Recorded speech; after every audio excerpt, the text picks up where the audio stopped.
Hello all, welcome to SVRK paints. SVRK పెయింట్స్లో పెయింట్స్తో పాటు పెయింట్ అనేది ఈజీగా వేయడానికి పెయింటర్కి హెల్ప్ అవుతుందని చాలా రోలర్స్ అనేవి షాప్లోకి తీసుకురావడం జరిగింది. ఓకే, నేను ఇప్పుడు మీకు అసలు రోలర్స్ ఎన్ని టైప్స్ ఏమేంటి ఉంటాయని చూపిస్తాను. ఫస్ట్ అయితే ఈ మినీ క్యూట్ రోలర్, దీని సైజ్ వచ్చేసరికి 350 ఇంటీరియర్, అంటే ఇది చాలా చిన్నగా ఉంటుంది, చాలా తక్కువ పెయింట్నే తీసుకోగలుగుతుంది.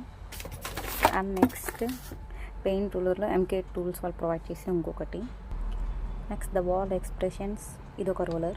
ట్రూ కేర్ కంపెనీ వాళ్ళ తరపు నుంచి రోలర్ 580+, ఈ రోలర్ 590+, అంటే 580+ కంటే కొంచెం ఒక 10 ఎక్కువగా ఉంటుంది.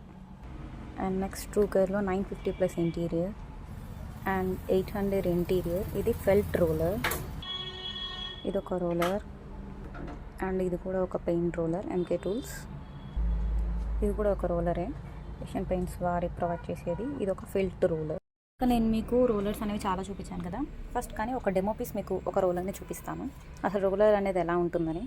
రోలర్ అనేది ఇలా ఉంటుంది. దీన్ని రోలర్ అని ఎందుకన్నామంటే ఇలా రోల్ చేస్తాం కాబట్టి దీనికి రోలర్ అని పేరు వచ్చింది.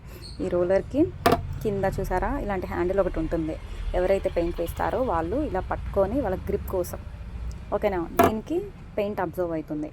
అబ్జర్వ్ అయిన తర్వాత ఆ పైన ఈ స్పాంజ్ ఐటమ్ పెయింట్ని పీల్చుకొని మనం ఎప్పుడైతే వాల్కి ఇది పెట్టామో ఇలా ఇలా అన్నప్పుడు పెయింట్ అనేది దానికి అబ్జర్వ్ అవుతుంది. ఈ హ్యాండిల్ అనేది మెయిన్ ఇంపార్టెంట్ ఎవరికైనా, ఓకేనా.